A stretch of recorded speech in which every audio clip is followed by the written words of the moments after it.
بسم اللہ الرحمن الرحیم۔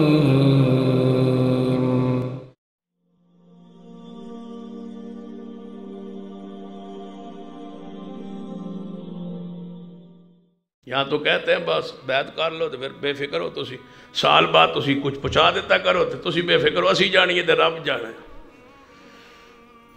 پھر رب جانے تے اسی جانیے، پھر رب تے قیامت والے دن ننگیا اٹھاونا ہے، رب جانے تے پھر اسی جانی۔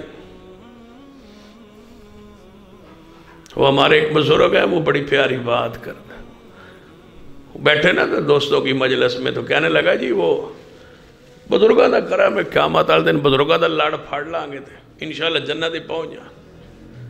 وہ بھی ایک پھر بزرگ تھے، وہ کہنا ہے لڑ نہ پھڑی، قیامت نو کپڑے کو نہیں ہونے، لباس ہی نہیں ہونا، ننگے ہونا بزرگاں سارے ہیں۔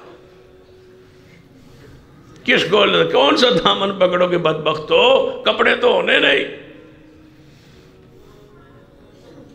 اور اتنی حالت کیفیت وہاں ہوگی کہ کسی کو دیکھنے کی ہمت نہیں ہوگی، اتنا دردناک ماحول ہوگا اور اتنا سخت ہولناک منظر ہوگا۔ بس ایک ہی آسرا ہے کہ انشاءاللہ وہاں رسول اللہ ہوں گے اور شفاعت فرما دیں گے، لیکن مشرک اس سے بھی نا امید ہے۔ رسول اللہ فرماتے ہیں اللہ پہلے فرمائے گا مشرک کے لیے دعا نہیں کرنی، یہ رب کا گستاخ یہ کسی کھاتے کا نہیں ہے، اور کسی محل کسی میدان میں یہ کامیاب ہوتا ہی نہیں، ناکام ہے دنیا میں بھی آخرت میں بھی۔